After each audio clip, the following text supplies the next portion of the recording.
lives don't matter if black lives don't matter. And that's just failure. Stop arguing and stop being so ignorant. Black woman who's been living in this, I guess, world not for very long. I'm very young, but everyone says that I'm too young to understand what's going on. No, I'm not. Of course not. Do you know how old I was when I first found out that I was black and that's all people see? I was 6 years old. Okay? Do you know how awful that is for a little child to understand that people will not see you as a person because all you are is a color? I'm not even black. I'm brown. But all people see is a color. When I walk down the street, all people see is a color. They have all these expectations that I'll end up nowhere. They don't want to see me succeed. They don't want to see us succeed. But we're bigger than that. We're bolder than that. The fact that we have to stand here during a global pandemic. The only thing that shouldn't be able to make us breathe is the fact that there is a virus going out there. But the only virus I see right now is racism. Everybody throwing it in. Could be better, right? So we all here for one reason, which is change, right? Everybody want to see change happen, right? Now, the best way to see change is to be the change that you want to see. So every day, while you're out there, and police officers, you guys are out there doing your job, you want to see the community be a lot better. So therefore, just do random acts of kindness. That'll take it a long way, as well as us citizens, right? We would just have to be the best citizens we can be. We see the law enforcement, you know, we go out of our way to be acts of kindness. If they do pull us over, we're very respectful. And the best way to do that is through Jesus Christ. There's no knee on the neck in this city. And we need that in the county, not just this city. The anguish, the despair that I've heard in black voices over the past couple weeks has brought me to tears more times than I can count. And the truth is, America has never worked for black people. Right. 400 years it hasn't worked for black people.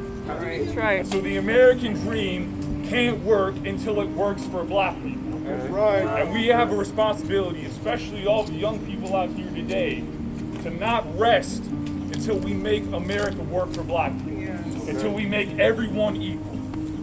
So I urge all of you, especially you young people, it has to go past today. We cannot rest until this America is better, this America is fair, and we're all equal. Please, don't rest. Thank you. Thank you. For years, it's always seemed like a black problem. It's not a black problem. For years we've been kneeling. For years we've been protesting. Nothing's been getting done. Now the world sees that there is a problem that we need to solve. Whenever we had an issue, if we did something about it, if we knelt, they changed the narrative. They said it's not about police brutality. It's about the flag. There was nothing in Kaepernick's intentions to dishonor the flag. And they knew that. But they changed the narrative to fit them. Right. And now as we look around, we see that we have participation and cooperation from every race. This is not a black issue. This is a human rights issue. All I can say is to the people that are here today, thank you. Thank you for helping to shed light on this situation. And we are going to be the ones to exact change. So our kids, our grandkids won't have to go through another incident like the one that happened. Our kids and our grandkids be able to grow up in a world where they will have a future.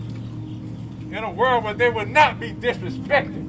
Yep. In a world where they can get a job. Yes. In a world where the police won't see them as threats. Yep. We are the ones who will exact change. Thank you. And who was a Jew or not? What percentage was made somebody Jewish? Do you know where they got that information from? From the segregation codes and the Jim Crow laws passed in the United States. Yes, sir. The Yeah. Nazis, Hitler in jail when he wrote Mein Kampf, was influenced by what the American Southern people laws, the politicians passed those laws. The Ku Klux Klan is ugly. They're individuals. They were murderers. But beyond that, the Nazis led to genocide of a race. And that was and what led to that? Because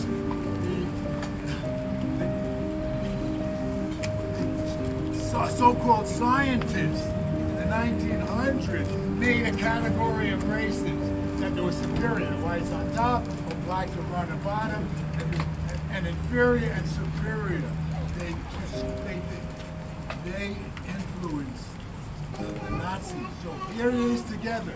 There is a similarity between the genocide of the Jews and you could call it the genocide of the Native Americans in the United States and the suppression of black Americans. Thank you.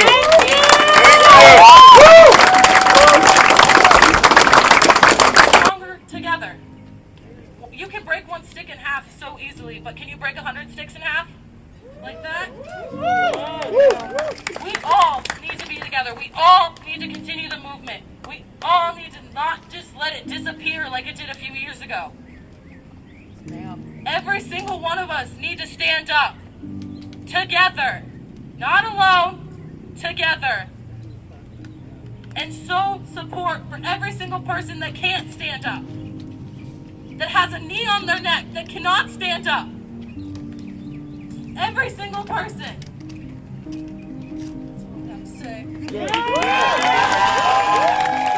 That's what's happening now. These pictures are horrible. Week after week, week after week, month after month, a black person is killed, innocent, weaponless, harmless, killed by either citizens or law enforcement people. If you value the police, you will stop calling them for frivolous things like this and leading to more deaths. Yes. For something that matters, okay? Exactly. If you care about police, do your part and stop escalating the violence. Exactly. Thank you. Right.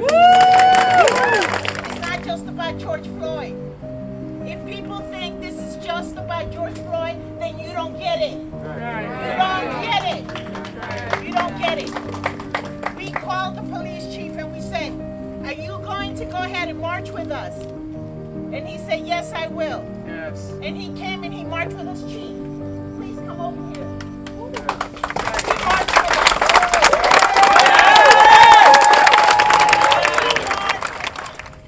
I grew up in a little place called Fort Apache, the Bronx.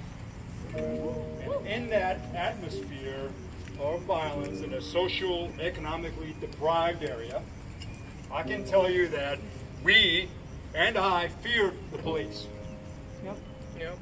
And we grew to do what we could not to see them come around that corner. Right. Why? Because we didn't trust them. Fast forward now, here I am.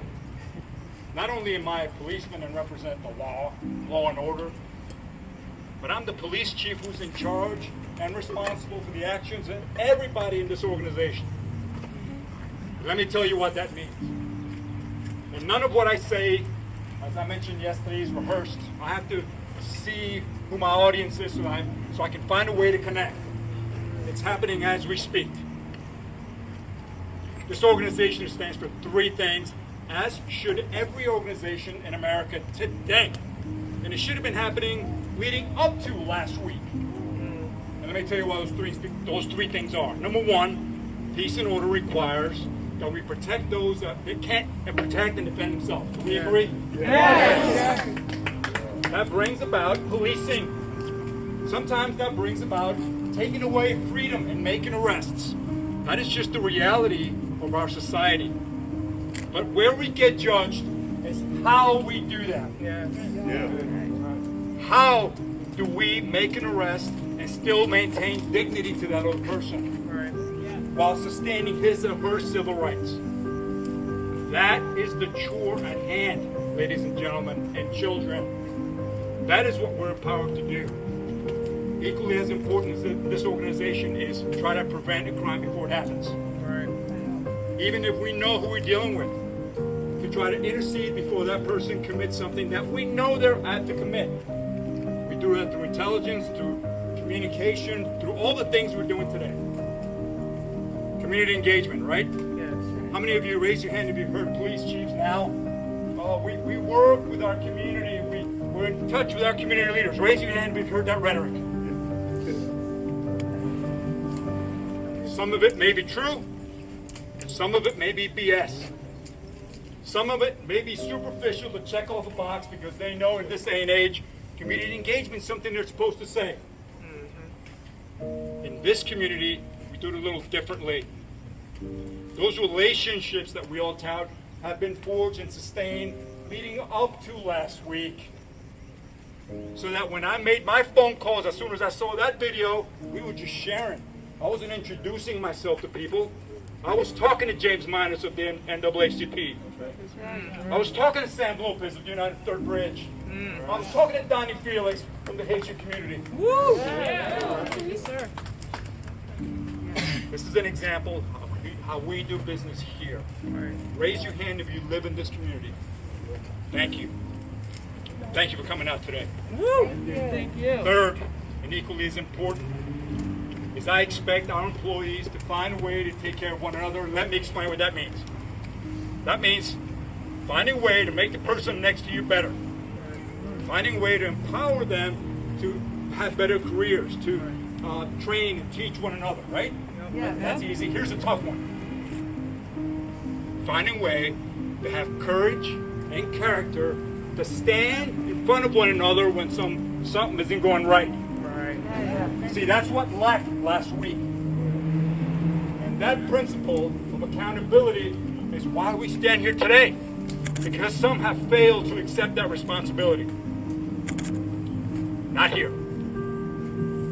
You don't see rocks hurling. You don't see me wearing wide helmets. You don't see me carrying a stick. I'm carrying a bottle of water and an umbrella. Why? Because I trust that the work we've done leading up to today will solidify our relationship during these times. Now we're talking about reform and change, right? Much needed. Let me tell you how we can graduate that one step further other than this platform. Now this platform is great, but you need to go beyond it. Florida has something called the Sunshine Law. Raise your hand if you've heard that.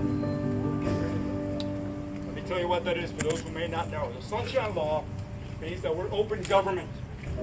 The Sunshine Law means that everything I do, everything they do, is open for public scrutiny. Every piece of paper, every text message, every phone call is accountable.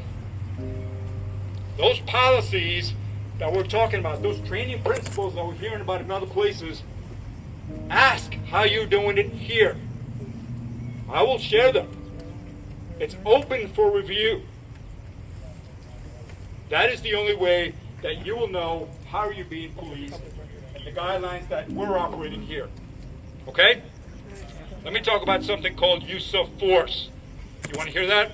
Yeah.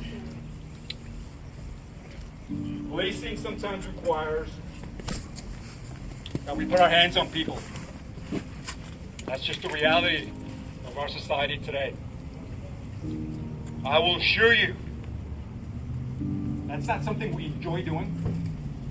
These people that wear this uniform and this badge are men and women, husbands and wives, They have children, brothers and sisters just like you. However, they have a job to do in order to keep you safe.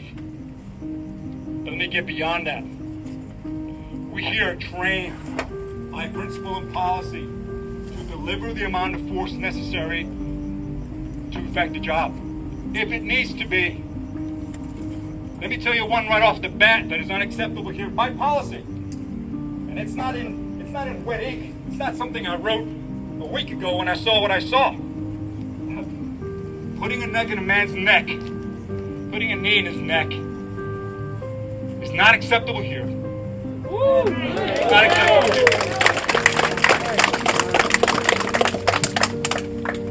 In this city, in this agency, we know that there are certain areas of the body that are no-touch areas unless you're at a level called deadly force. One strong word, but it is what it is. And those areas are the neck, the groin, and the head. Those areas we stay away from, and we train our folks to stay away from, by policy and by training. Raise your hand if you've heard de-escalation. Okay. De-escalation simply means what I'm doing here today. Trying to find a way to communicate and talk to you so that you understand where I'm coming from, and hopefully that you can get a glimpse into my heart. If we do that at the street level at 2 o'clock in the morning when no one's watching, that's when we're judged. So we're teaching our folks, particularly our young evolving workforce, that comes from these ranks, to do the right thing when no one's watching. This era of social media sometimes makes it very hard to teach young folks how to communicate face to face. Right. It is a hurdle that we continue to work through. De-escalation training is something that we prioritize now. Now let me share with you a gap that I found just the other day in my own processes. We have umbrella policies, meaning, these are words sometimes written by attorneys. Something to the effect of, you shall protect, defend the Constitution, the state law. Yeah, okay, that's fine. We all know that, but what does it mean in practice and application? Right. What you will soon see Monday, Tuesday, as soon as I can get it written, is a policy that talks strictly about people that are standing by and watching others. And I'm talking about police officers. Let me pause for a second, because the last thing I want to do is send a message that I'm pandering to anybody. Those men and women that surround us today, that are wearing this uniform, are people that I love and admire. Yes. And respect. Yes.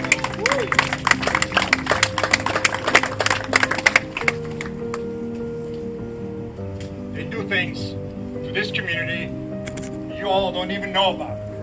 Because they do it in a humble and professional manner. For that, I thank you all, guys, ladies.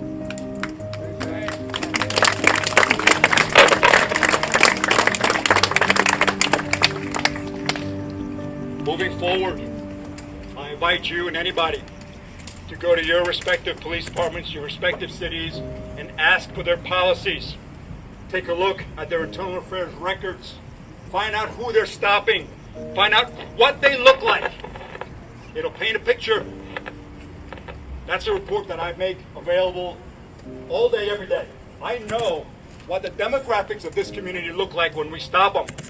I know the percentages. I know the amount of times we put our hands on people and what they look like. This is how we make change.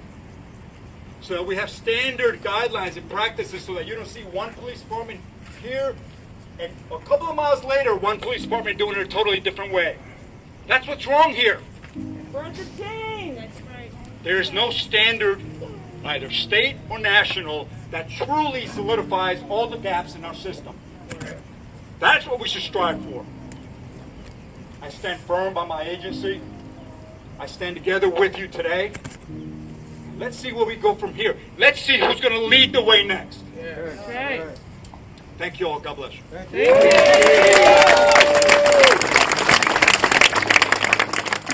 How's everyone doing today? Good. I'm just going to speak from the heart. My name is Brikia LaBelle.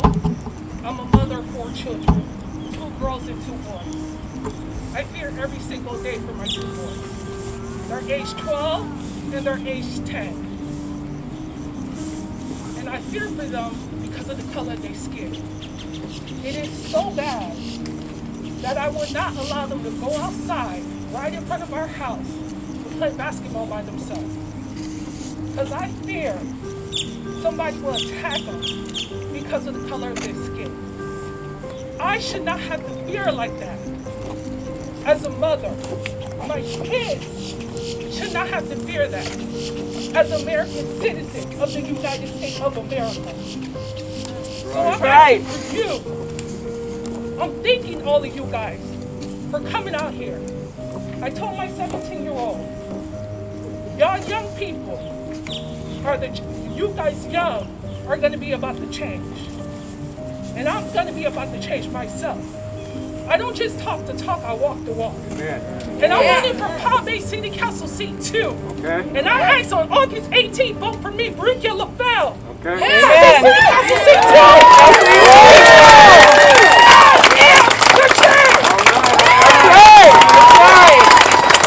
Slave, I mean enslaved, because nobody's born a slave. You're put into a situation.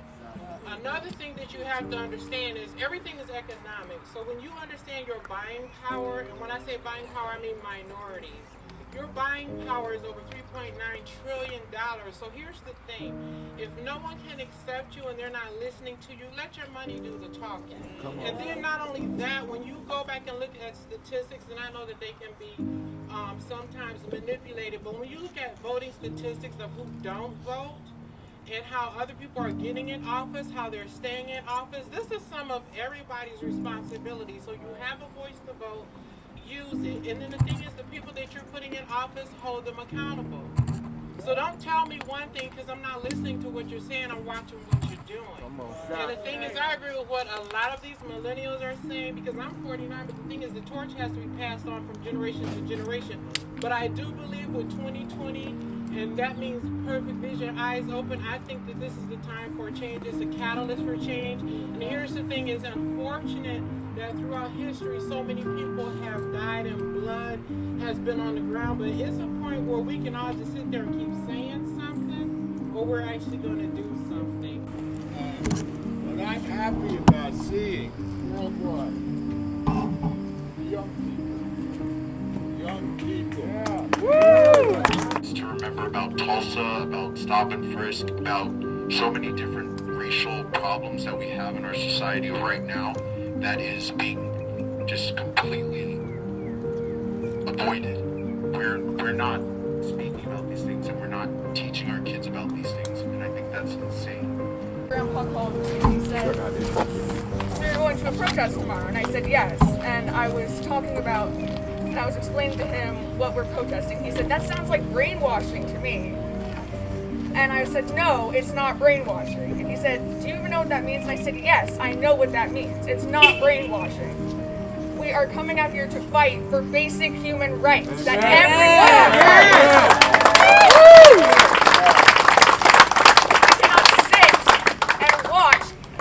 Revolve around us with all these horrible things happening. That's why I'm here today. I want to show my support, to show that we should all be able to go outside and walk safely. We should be able to not be scared when a police officer pulls us over on the street. We need to use our voices and speak up and fight for Black lives. The most important thing after today is to keep talking. Do not let this be the end of what you do. Do not let this be the end of your voice. Continue to talk. The more we talk, the more we educate, the better things can be. And it is up to us to continue to fight for people who need it. Yes. Amen. Where police are firing tear gas and rubber bullets at people who are doing the same goddamn thing that we are doing right now. And they are ignoring rioters and looters. They are letting them do that shit while they are militarized attacking peaceful civilians. Here, they are letting us be present. Okay? So just focus on the actual change. focus on police accountability, but there is something that you have to remember. No lives matter. Not any white or Asian folk or anyone, so Black Lives Matter. All right. It's not politics if it's your life. It's my life. It's our lives. We are all equal. So if one person can't breathe, we all can't breathe. We're here in real life. We keep talking, but at least finally we're doing something. And I believe in action. And we're doing action. And I just want to say that I am so proud of every single person standing here right now. Because I feel seen and I feel loved by my community. Thank you. I used to be a runner back home, and I was legitimately scared to run in Florida. And I haven't done that, and when I moved down here, I stopped once for gas in the South because I was legitimately scared. And there are people in your community that feel that every day, that are aware of their skin color every day. So make sure you make them feel accepted, comfortable, and safe. Is that this murder is not the first time that this has happened. The ruthless murder of the Black community has been happening for over 400 years. This is just the first time it's been caught on film and broadcasted to an extent that now everyone is on board, and everyone has to hear, and everyone has to listen. So when I hear from people on social media that they're uncomfortable, they're upset, and they want things to go back to normal, that disgusts me. Because this is not normal. It should not be normal for you to be afraid to live, to walk outside of your house, to plan a party, to play basketball, to go see a friend. So when people say they are appalled and they are uncomfortable, keep posting, keep reposting, get your voice out there, vote, tell people that they are wrong, tell people that we do not live in a free and equal country. No matter what the president says, no matter what politicians say, we are not free, we are not equal until we keep fighting. Thank you. Thank you. The age differences, the age gaps, the different races that we have around.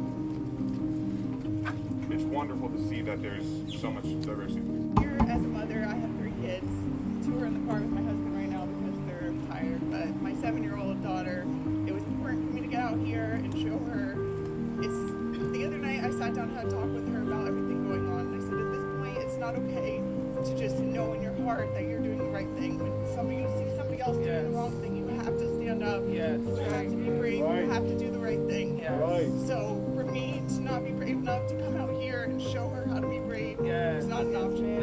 So I know a lot of you guys are young, you're teenagers. When you grow up and you have kids, just teach them to be brave and to stand up for what's right, because that's the only way we can change. The only way. That's right. Aubrey was not killed by a police officer. He was killed on suspicion of stealing lumber or something ridiculous in the streets. Trayvon Martin, a similar story. You just got to think, when you see these signs that say abolish the police or defund the police, and some people, they don't like hearing that because to them the police just means safety. But to people that don't look like me, it doesn't mean that. You're rolling the dice on them just dying for a $20 bill that wasn't even counterfeit. We are peaceful protesting, but we do need an end goal. And it does not have to end in violence, but we do need to make these goals. In 2018, Gregory Edwards was at the Walmart we protested and was subdued, tortured, and he was killed. And they recorded it. But they will not release that video. That's right. His widow is at the Rockledge protest right now. And I think we should all protest and request that we get that video released because that is public record. The own sheriff's department the sheriff's department opened a case on that situation, and nothing has happened because of it. Let's not lose sight of what we're doing this for, okay? because I'm sorry, but Blue Lives Matter, we're not worried about that right now. I'm sorry for everyone that Blue Lives Matter said. This is not what it's about. And it's not about All Lives Matter. This is about Black lives. This is about Black people waking up in that constant state of uncomfortability in front of a police officer. That is why we are doing this. Okay, we need an end goal. The peaceful protesting, I'm so happy with how it's turning out and everything, but we need to have a goal. What do we want done? And that is, I think, a good one for Palm Bay is to have that video released. Because we do need justice for Gregory Edwards. This is not Blue Lives Matter. This is not All Lives Matter. This is Black Lives Matter, okay? Because they're being oppressed. Check them on that, because I guarantee you there's police officers all over. I got co-workers that know that some of their co-workers have racist, has prejudice against people of color. So if you know that, then you need to check them. If you know that, you need to get that in check. Because it comes to a point of a time, it's like enough is enough. How many Black people got to die till y'all wake up and realize this is not right? We want equality! Justice don't be! How many Black people have to die? How many Black people have to die? Countless and souls. Do you think, just to take a minute, of how their families feel right now? When they see a consistent of Black people dying that their son or their daughter died to, and they see that happen to another brother or another sister. At some point, when do people wake up and realize that we are human? At some point, when do people realize that we're intelligent? Equality! That we are not a threat. We bleed just like you do. We have the same capabilities like you do. What makes us different? Because we were slaved? Because y'all people slaved us? And that's supposed to be our fault? And y'all still carrying with that same mindset years now? And this go beyond police brutality. This is in restaurants. This is in when you walking down the street. This is anywhere this people of color is getting targeted. At what point do the majority wake up and realize, hey, we got to step in and step up for these people? We got to step in and fight for the ones that don't have the voice or that been dead. I'm just getting so tired of it, but I think what we have to do, first of all, them police officers got to get a mental check in their head, and I don't give a who feel no way, because when I see countless of videos of these officers just beating on these Black people, and they got handcuffs on them. These Black people's not even armed with anything. They just stomping, punching them, kicking them, and you see people recording them, hey, what are you doing? Stop, stop, stop. And they just continue to go. I wonder what goes through their mind. What do you get out of beating a Black person up? What do you get out of it? There's no glory in it. There's no glory. No respect. So at some point, we all as people have to stand up and be in these streets. But now we have to be consistent. George Floyd put the icing on the cake. Now we got to be consistent. Let the marathon continue in Nipsey's voice. We got to continue this fight. We got to continue to rally. We got to be up in these city halls and get up in these and let these police people know, and the mayors and the city councils all over, until justice is served. We got to be on their ass like white on rice. Because if you're not on their ass while white on rice, then nothing's going to get done. Exactly. And don't never be afraid to speak up to nobody, because they're human too, just with a badge. Right. So therefore, they human too, just with a badge. Peacefully. So therefore, anybody that has common sense in their head needs to stand up and needs to realize we all need to unite to get this country says justice for all. Well, we don't have justice for all. That's why I didn't blame Colin Kaepernick for what he did. You know why? You can't stand for a country that don't even stand for your own race. Right.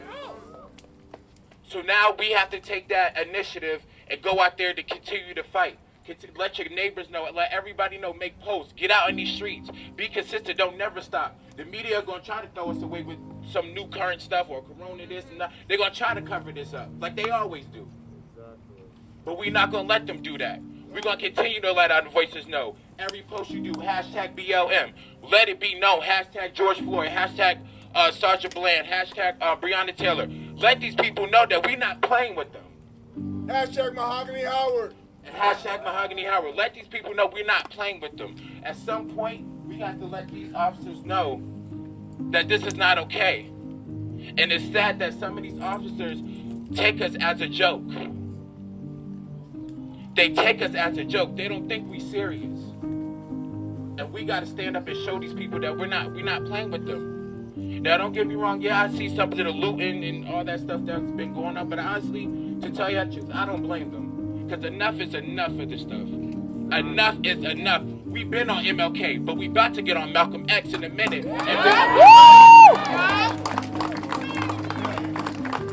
And it shouldn't have to be that way. But at some point, you got to stand for something or you'll fall for anything. You think Harriet Tubman was scared when she was freeing them slaves? Do you think she was scared to get shot by a white man? Hell no. Because she had faith and she had bravery. And with God on my side, I don't give a hell. I'm going to fight to my people till I die. They just going to have to bust me. Because enough is enough of this stuff. We can continue to do what we do peacefully, continue to make our voices heard. But at some point, and I hope it doesn't have to come there, but at some point, if we got to be on Malcolm X time, then so be it. Because enough is enough of this. Y'all all got kids. Most people got kids out here. We all share the same goals. We all want a better life. We all want to live good, put our people on. But we can't live in a country like this when we got to continue to keep fighting over a skin color. Got to continue to fight for a job. Got to continue to fight for our lives. We got nieces. I got nieces, nephews, little cousins and stuff. Even my older cousins. And I be scared for them. Because they're always getting harassed over littlest things. And it's on. And the crazy thing is it's on camera, but nothing's ever done about it. And we got somebody in office calling us thugs. Get these thugs off. We ain't no thugs. We just black, beautiful kings and queens that'll tie y'all shit. That's what we are. So you want to call us thugs, but we some intelligent thugs. We some fighter thugs.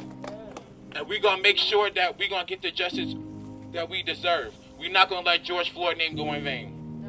We're going to continue to fight for him. And I thank everybody for coming out because it takes a village to make these people listen and let them know that we here. So y'all continue to fight, continue to do what y'all do. And Black Lives Matter, baby. Let's get it.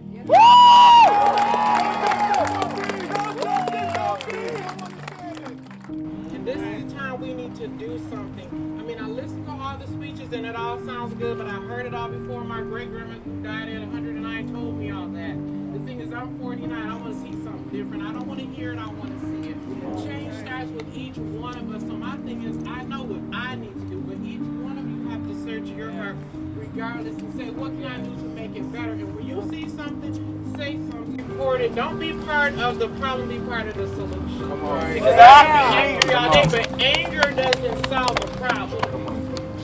Yes, exactly. Yeah, but the thing is, even going beyond vote, because I can vote, but the thing is, it's also systemic.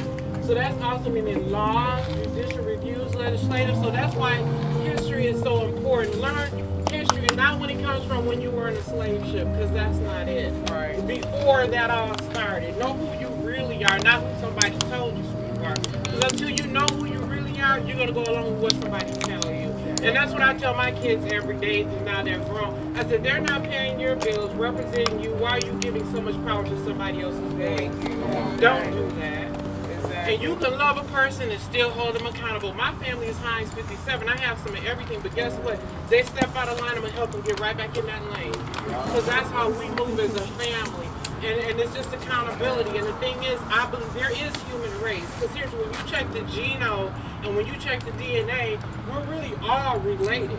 So this little colorism and all these little different things and these divisive tactics, the whole thing is it needs to stop. Right. But the thing is, right now, we're talking about a situation that happened with George Floyd and everyone else that preceded the death before he did. And that's what the focus is. And this is a catalyst for change. So I just ask everybody, I mean, I agree with the protests, I agree with the marches, I agree with all of that, but here's the thing. You still have to say, what can I do as a person, whether that means for voting, whether that means a lot of different things that you can do as a person. And that's all I have to say. Thank you. Equality for all. 100 years, we were told that if we were complicit, if we were nice, if we did what they told us to do, that no harm would come to us. And we saw time after time after time and again how that didn't apply. How we would still get killed on the streets, how we would get killed in our own homes, how we would get killed with our families watching us. And so after 400 years or more, we got tired, real tired of it. And that's why you're seeing all of this chaos around you, because people are mad for good reason, because they're tired of things not happening for us. God is love, and that's something that you can never go wrong with. You can never go wrong with love. You can never go wrong with love. I told my sister that the other day. You can never go wrong with love. And, you know, I also saw something that you can't sit up here and say that you are God's child, but you don't like his creation. That's not walking in God. That's not walking in love. So regardless of what sexuality, what race we are, whatever, you can never go wrong with love. You can never get too much love. And that's something that we all that should be our all main focus, just love, love, love. You can never go wrong with that. I wasn't going to say this thing because I'm scared, but it was my Holy Spirit. God told me to get up and say something, so I'm obeying him. And I just want everybody to know, you can never go wrong with love. That's all you can give right now. It's just love, love, love. You know, I don't want us to forget any of their names. As I wrote them down this morning, I had to look some of the cases up again, and I was ashamed of that. I was ashamed that I forgot some of these people who died. And silence is compliance, you're right. But I also think that sometimes silence can be deafening. Post on social media. Who cares if your friends don't like it? If your friends don't like it, they're part of the problem.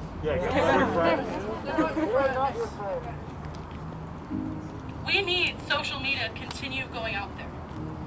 Us as Palm Bay, we have our police force on our side. We have heard the chief talk. He made wonderful points about everything. But everyone else in different cities don't have that. We have the support of our police, but Minneapolis doesn't. Many other states that are protesting every single day do not have the support of their officers. They are getting brutalized by their officers. Us, people here that have the support of our police force, need to do something about it. We need to show people what it's actually like to come together. Not go to violence or anything like that. We need to be together. I'm going to use some words that aren't always used, but they are used constantly, day in and day out. I'm not disrespecting anyone. The young lady asked, what could she do? She wanted to know what she could do to stop some of this stuff. When you hear someone holler, nigger, spick, wop, Jew boy, say something. All right, Don't just stand there. You are not registered. You need to register. You can do it with me today. In my van, the white van right over there. If you're not registered, then you need to vote.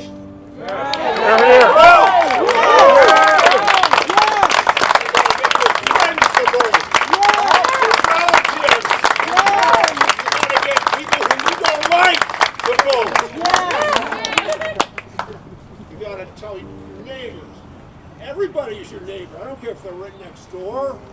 If they're across the city, they're your neighbors. You got to treat them right, with respect. Yeah. Right. Yeah. Losing things to fight for y'all, it's worth it to me. Jesus died for us. Jesus died for us. I'll die for y'all. I'll lay my life for y'all. No justice, no peace. No justice, no peace. No justice. No peace. Can I get an amen? Amen. I love all you guys. Have a good one. Thank you for coming out, supporting us. Thank you. Hurry up, boy. And we end this together. I'm planning to do another one soon. But first I gotta check with them, see if they want to do it. So thank you all for supporting me. Thank you all for coming out. And God bless.